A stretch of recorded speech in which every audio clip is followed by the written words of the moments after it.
It's easy to get lost. This is The Revenue Maze, and I'm Valerie Cobb. Join me as we navigate the halls, dead ends, and U-turns on your path towards upward growth trajectory. The Revenue Maze is sponsored by Revenue North Star, guidance and execution through fractional revenue leadership, uncovering hidden revenues, and empowering small business growth through process-driven sales customized to your company environment. Welcome, everybody, to another great episode of The Revenue Maze. I'm so grateful for all you listeners and viewers, and we have a fantastic guest today. I'm so excited because he was a disc jockey. That is so fun. We'll get into that. He is obviously just an amazing human, an innovative thought leader. We talk about that a lot, but he truly fits that mold. He does a lot of hands-on execution. He drives alignment, improves collaboration, and leads by both example and influence. He is CEO at Pangissimo. Welcome, Brian Ketchum. Hey, thanks, Valerie. It's great to be here. I can't wait to hear, and I know everybody else can't wait to hear your stories because it's so fun. So anyways, but we always answer the question, and I don't know, maybe people get bored with it, but that's what the show's about. What is one thing that you can tell the listeners and viewers that they can do to help them get out of the revenue maze? It's a great question. I'd have to say, my thoughts on this have kind of evolved over the course of time because I've worked in such a variety of industries.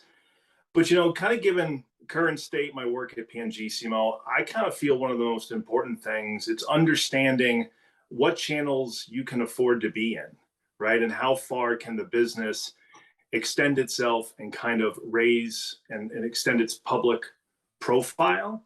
Mm-hmm. Because when you start looking deep down at your own cost to run your own business, when you understand margin expectations of prospective channel partners and how they run their business, sometimes you have to conclude that you can't be in certain channels, right? But it's really important to go through the process of gathering all those facts, really understanding again, what profit margin can my business accept in order to potentially be in a channel. And I think until you really understand that, that keeps you in the maze. That does keep you in the maze. So then honestly, it's interesting how many don't really kind of look at it. It's just like, hey, let's go out willy-nilly and see, we'll get this channel, we'll get this channel, we'll get this channel. And so give us some pointers. I mean, you're the expert. Give us the pointers. Well, I think a lot of it comes down to, again, where you start is my product or service cool? Does it meet a need? Is it niche? Is it gimmicky? Like, is it really something that somebody else wants to get involved with? And again, the only way you're going to know that is if you do the hard work to go out, call on, like in my case, right, we're a consumer electronics startup. Yeah. So I'm constantly calling on not just investors, but buyers. And I'm talking about, you have manufacturers, reps, you have distributors, both maybe national level, maybe regional. You have direct e-commerce platforms and membership services, right, where they have a particular audience, and they all care about things in different ratios. Their profit margin expectations are all different and not necessarily something I would have immediately grasped onto when I took this gig. Mm-hmm. But then they all want different kinds of marketing support and different kind of other post-sales support. And, you got to put all that together to understand, again, what is the real value proposition? What's the real business opportunity, both for myself and in a working relationship with a third party? Yeah. So you keep talking about, you got to put that all together. It sounds like the framework for strategy for each lines of business. So just kind of describe how you do that at Pangissimo. Yeah, the way we look at it is, again, having a really good understanding of what our core cost structures are, right? So we manufacture a thing that gets put into a box. It's going to get shipped out. So you have to look at, let's say you wanted to be in-store retail, for example. That's very different than online only. until you have done all the due diligence for the buyer to understand the differences in those two business models, you don't know whether you can rule in or rule out that opportunity. The reality for us as a young business, we really do prefer kind of direct to consumer and kind of the online only route. Mm-hmm. At a level of particular growth, we'll hit maturity where, yeah, you want to be on a shelf in a store, but that's not really the place you're going to start. But again, until you really do the work and understand what the rules of the game are, you don't really know whether you can rule that in or out. And you kind of assume everything's in play when you start. But yeah, it really comes down to, again, we have a very good handle on our cost structure. We know what kind of a margin we can take. So I know what kind of what business opportunities I can put in play or not. Yeah. That's at Revenue North Star. That's kind of what we do when we say, okay, let's look at the 5-year plan and see what we need at each year. And you were saying at first, we want to go pretty much direct and online, but there will be some point where it changes, So you're talking about maybe getting, I call them mini business cases set up for each channel, right? Yeah. And when would you create that org chart? Is it a sales team? Is it completely always just, what is it? How do you set up that org chart? And I kind of do that, kind of like you mentioned, I kind of do that at, okay, when is it time to pull it, have it outside, inside, online, whatever, And so it sounds like that's what you guys are creating in order to make sure that you're safeguarding what you're doing. So, and making sure you're going through the appropriate channels, because I've also found that that can be a big miss, and everybody has this disastrous first year because you're like, we sort of think it's this way from a consumer perspective, but then we found out, no, it wasn't. Yeah. So how have you tried to mitigate that or kind of narrow that down with what you guys are doing?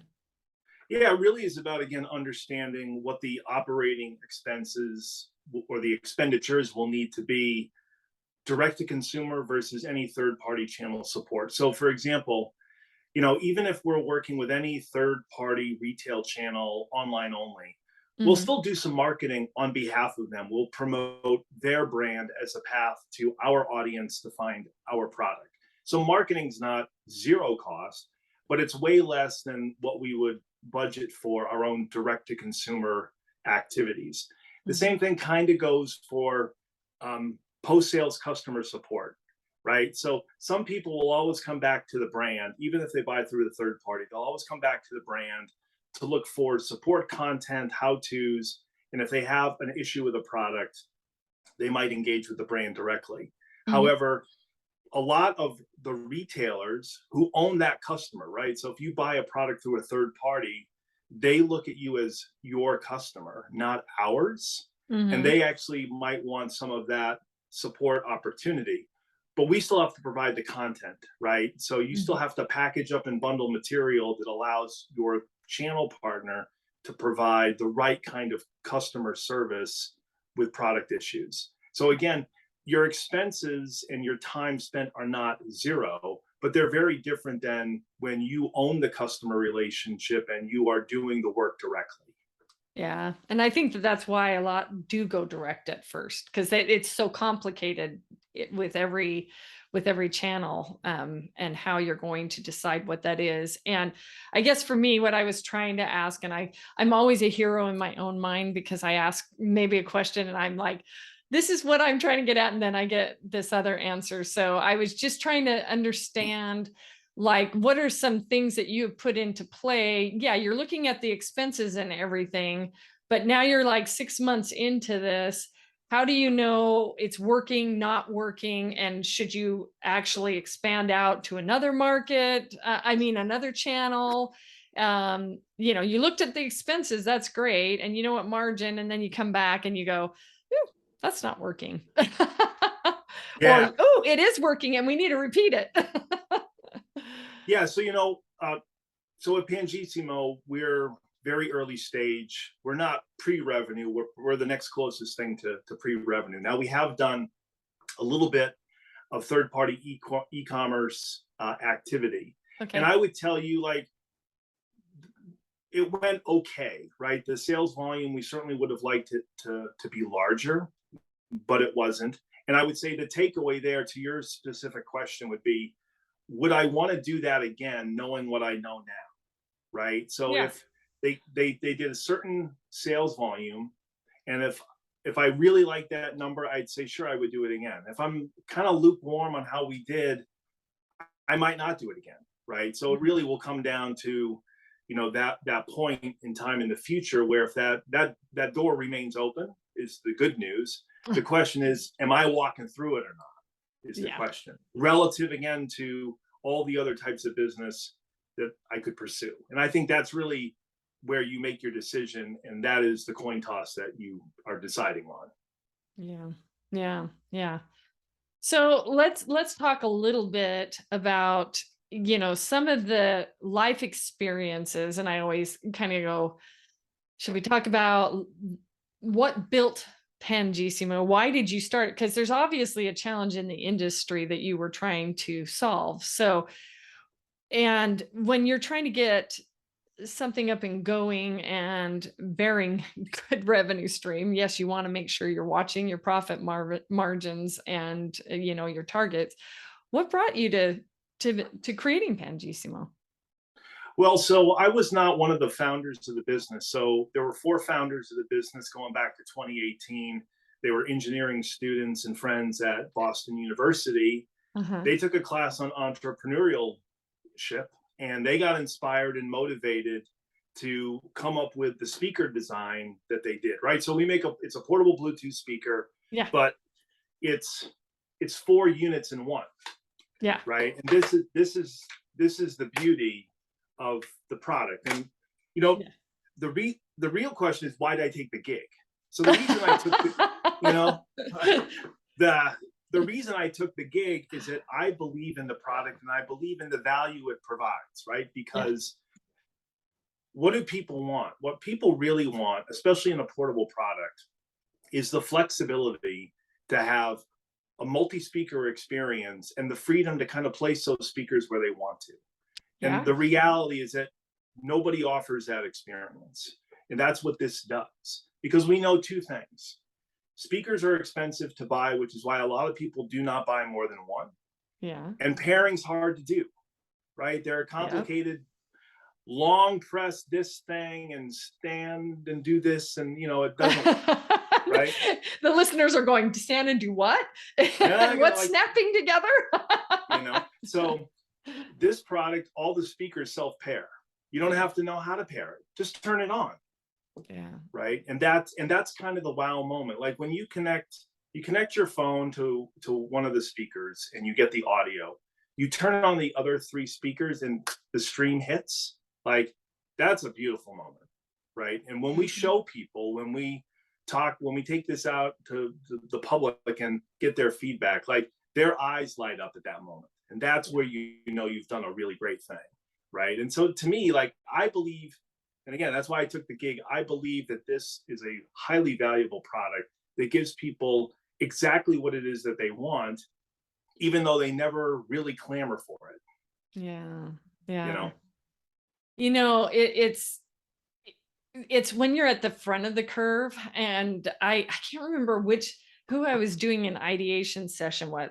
They were showing their ideation abilities, right? It wasn't me conducting it. And we went through an entire process of kind of deciding, what you're trying to do is, in this situation, we were trying to find out what true differentiation was, right? Yep. And so in one aspect, they asked us to create, something like what you're talking about, which was really interesting. We took something that is a widget that most people think, okay, it's a speaker.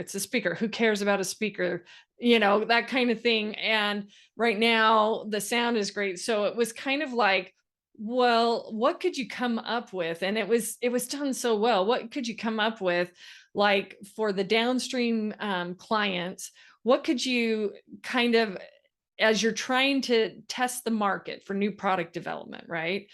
You're trying to test the market, and you have this sample group that you bring in, and you literally say in there, you know, you live in whatever that person is inventing their ideal customer profile scene. So you live in a very cramped space.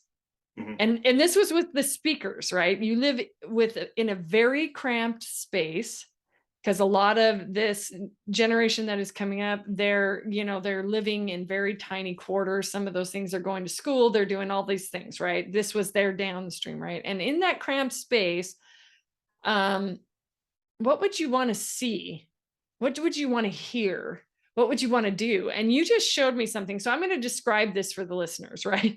You just showed me something that was maybe what, 8 inches by 8 inches, and then broken. Maybe it was a foot by a foot, It's I like don't know. 9, yeah, call it 9 by 9.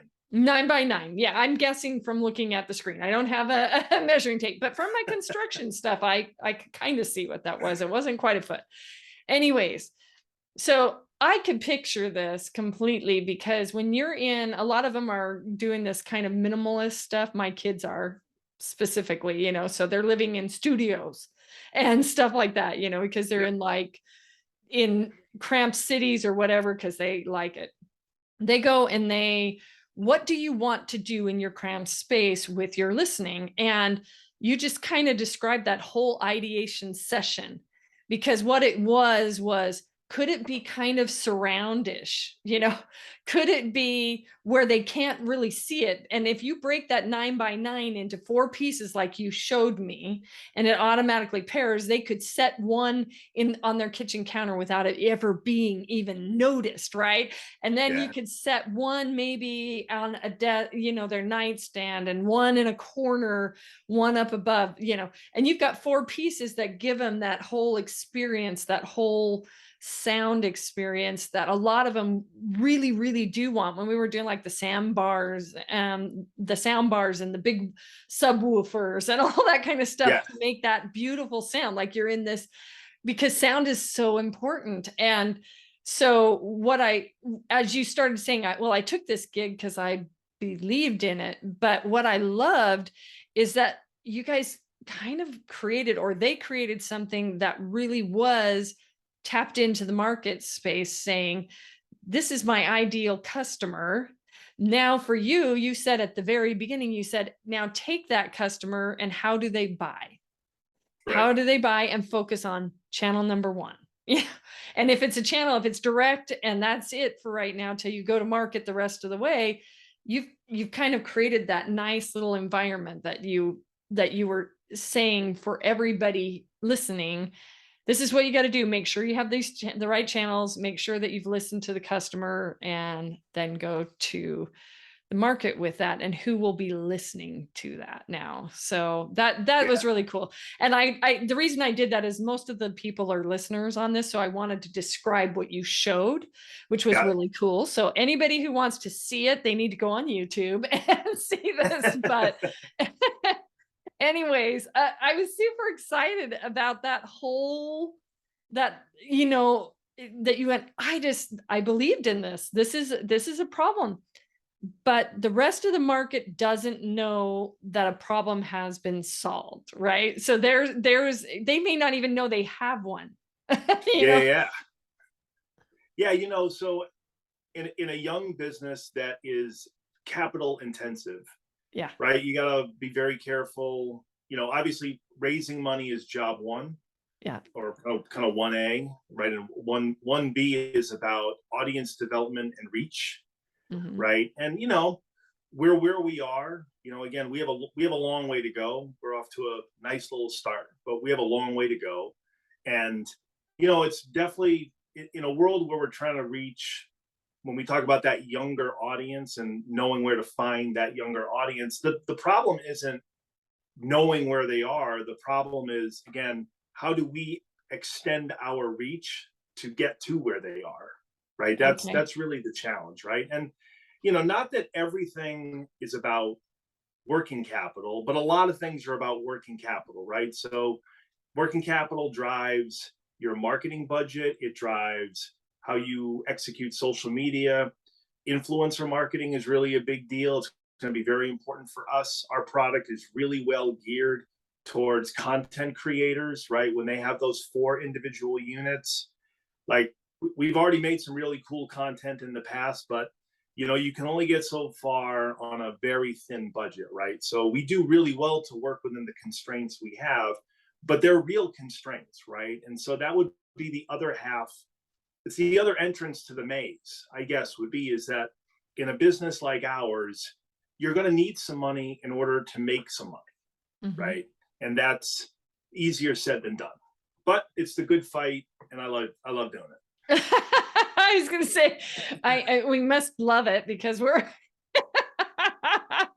we sit in it. It's like, it's a good fight. It's fun, Yeah. and you've got to have that enthusiasm, especially when you're dealing with a startup for sure. And Yeah. it's super interesting because we could get into dialogue and investors to get working capital. And then where do you put I actually was writing an article on familiarity and customer acquisition costs that totally ties into this, but I won't bring it up in this call. But you do have to fight the right battle at the right time, right? And use the right resources at the right time, or it ends up killing you. So Brian, this has been super exciting. So one of the things, so right now you're CEO of Pangissimo, and but you've had this illustrious career coming up to this point. You have all sorts of fun things that you like to do.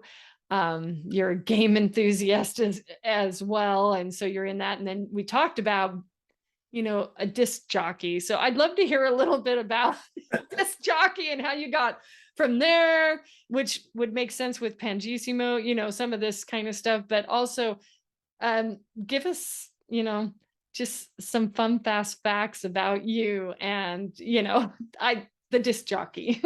Yeah. So the whole radio thing goes back a couple of lifetimes. So I was 14. It's the summer before I go into high school, and I live in a small town. I grew up in a small town, Norway, Maine. But at the time, it was probably like 3,000, 3,500 people, and it was a big town for its surrounding area. But again, Norway's not a big town. But anyway, we had there were a couple of different radio stations that ran out of a building right on Main Street, and I would walk by it all the time. And so I just walked in one day, and I was like, what are the odds I could get a job? And it just so happened that both the owner of the station and the general manager had each started the same way at roughly the same age, and somebody had given them a shot when they were young. And so they did me a solid, and they hired me right then and there. And so they ran a couple of different radio stations. There was one of them was a country music station, and they also carried they simulcast Red Sox games and other things like that. So I kind of cut my teeth, doing things like that. You work a Red Sox game for a couple hours on a summer night, and that's kind of how you get your feet wet. I was really lucky. They had some really good DJs there at the time, people for me to be mentored by and to learn from, because you really don't know anything that you don't know until you stick a microphone in somebody's face and that red light goes on. So I had to learn some things. I had to learn some things the hard way. All good lessons, including how to speak without hemming and hawing, because that's not really what the listening public is into. Yeah. But I kept that gig all the way through high school. So I worked that job for 4 years. I was ultimately kind of the weekend morning DJ. So I opened we only broadcast from like 6 a.m. till maybe 11 o'clock at night. And so I would work like 6 to noon or 6 to 2 on Saturdays and Sundays. We did a live call-in show. We did play some live music.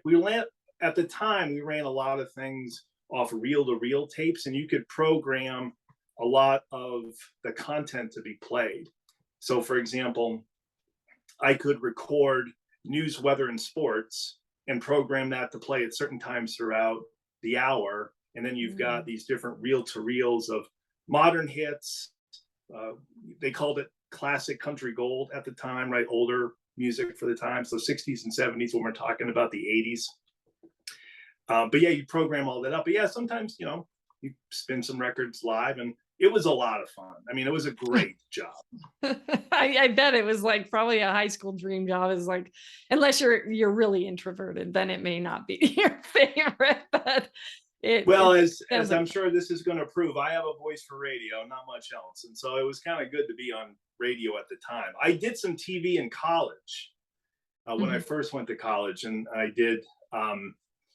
Like, we broadcast some sporting events, and so, for example, I would do like halftime, like for basketball, halftime and post game interviews, things Oh, like that. fun. That's an entirely different skill.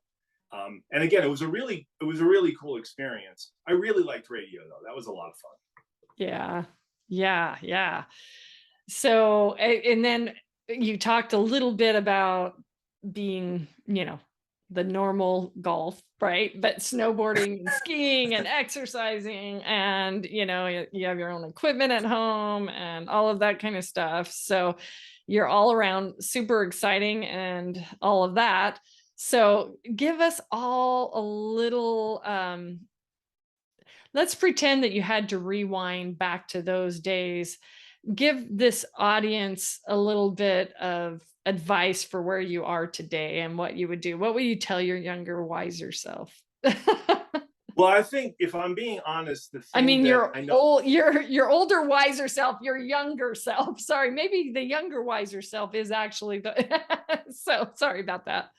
I'd say the biggest thing in hindsight that I didn't recognize at the time or realize the value of at the time, when you're coming out of college, um, it really is about understanding, like, who is your what is your network, like who is your network, and how can you work that network for interesting career opportunities. Like, at the time, I was an economics major in college, and my first job out of school was literally like doing economic research. It was a very transferable college to professional transition, and that was a very narrow frame of mind at the time. I didn't have any perspective on pursuing anything else. So, for instance, right, being really interested in sports and things like that. At the time, I'm sure there were, growing up in New England, I went to school in Maine. Um, there were probably internship or entry level opportunities with any of the Boston sports teams. It never occurred to me, like, I could reach out to the Bruins, or do I reach out to the Patriots for an entry level gig, which would be super cool. Like, I didn't even know how to focus my brain on that kind of thinking at the time. Yeah. So I think that's really the biggest thing, right? And I think about, my kids are just into high school now, with any luck, right? You got college in a few years, and before you know it, they're going to be at that same decision point. And it's going to Yeah. be, hey, you've got aunts and uncles you can talk to. You've got the parents of friends that you can talk to, right? There are all these things that I will attempt to offer to them that I wish somebody had offered to me 25 years ago. Yeah. Yeah. It wouldn't have dawned on me that there were all the internships back when I was there. It just didn't. It just wasn't as either readily known, or I'm super old. I don't know. It could be both, but or it could Well, just think be about it. I Well, let's wasn't think ready to about it. listen. Well, yeah, but the other half of that, right, is that, so in early to mid 90s is just kind of sort of when the electronic and digital world is coming of age, Yeah. right? We were using You and I most likely were using very conventional guidance counselor services and Hmm. things that were more word of mouth. But again, what it was going to be, whatever the frame of reference of the person you were talking to, Yeah. right? And It was. you just kind of hoped you got lucky to talk to somebody who had a really broad worldview. It's completely different today. Like, anybody, you can spend 20 minutes online and you could figure out all these really cool opportunities that might exist somewhere, right? And if you're willing to get on a bus or get on a plane or hit the road, right, you could potentially entertain that. Yeah. It's not even the same game as we played all those years ago. Yeah.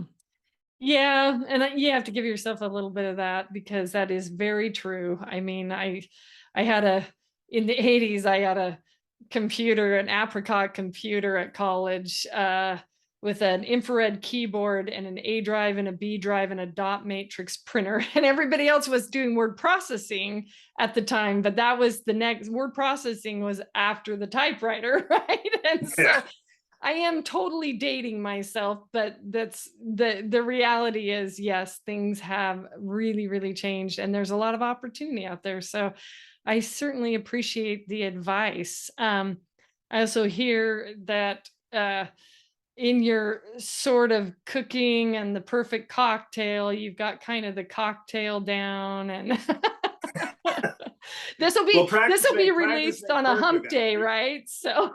Yeah. Hey, it's important to try new things, you know? Yes, it definitely is. So, Brian,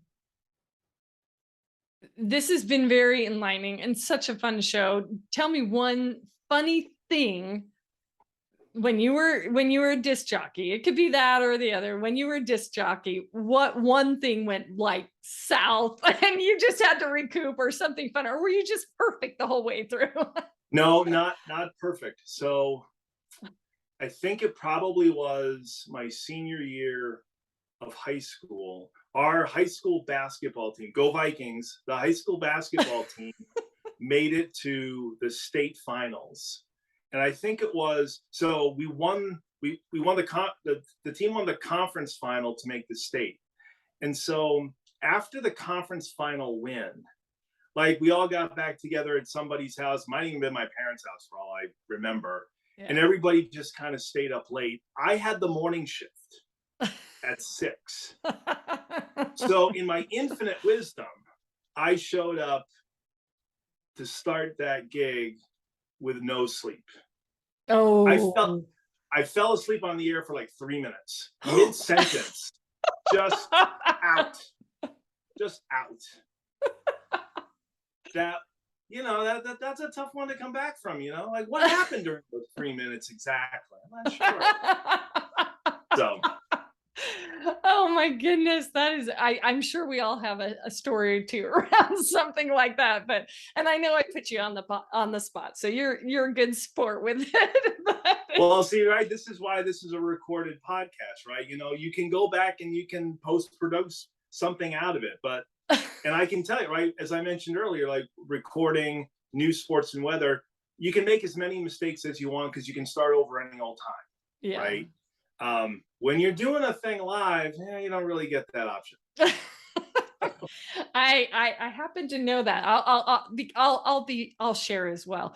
So I was an opera singer. I sang opera and musical theater, and Cool. I was in early on in training. I was in a recital, and it was with a bunch of other students, and the other students, they typically, I learned when I was coaching that I would put kind of the best singer at the very end, but this was perfect because, and I'm not saying I was the best singer, but anyway, I did my fair share, but I'm singing something from Mozart, and it's in German, of course, and I don't know, I was tired. I didn't really know, but I was apparently the star pupil, but she put me first. The coach put me first in this big recital. And I start singing, and I cannot remember the German if it would save my life. My mind just goes blank, right?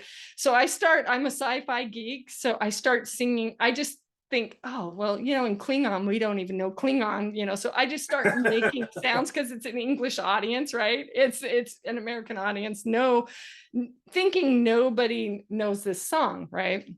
And I look over at she actually was one of my friends. I look over and I'm playing it off. I'm doing great. I'm acting out the whole scene, 9 yards. And I look over and this one student is just laughing her head off. And I could just see it. She's like trying not to. And I just started laughing so hard in the middle of the song. And I'm like, okay, I forgot the words. I'm starting over. And to this day, she and I laugh over that and then it broke the ice because the rest of the students, they just loved it. They were like, oh, she makes this mistake. We can make a mistake. We're okay. So it was really, really fun. And I make mistakes all the time. So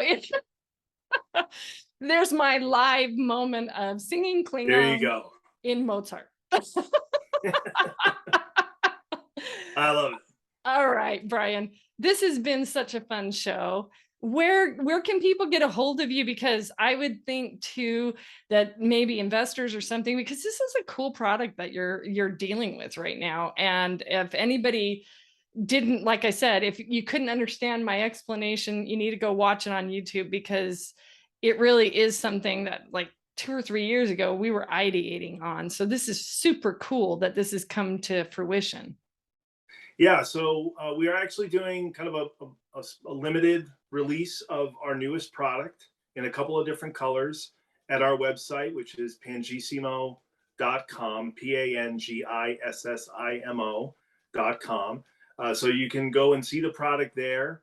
And then I think you can contact me. We have a team page. You can contact me from there, I think. But otherwise, Brian at pangissimostudio.com is the way for folks to reach me. Very cool. Very cool. Well, I want to thank all the listeners, the guests that do show up, do comment and do like and all of that kind of fun stuff. And thank you so much for being a part of listening and sharing and gaining traction for my show. I super appreciate that. And I love and appreciate that Brian was willing to come on the show. Thank you so much, Brian. Hey, thanks, Valerie. This was a lot of fun. Let's do this again sometime. Perfect. Will do. All right. Thanks. Thank you all for joining another great episode. For show notes, links, and resources, visit revenuemaze.com. Hats off to all you small businesses out there. I can't wait for the next episode.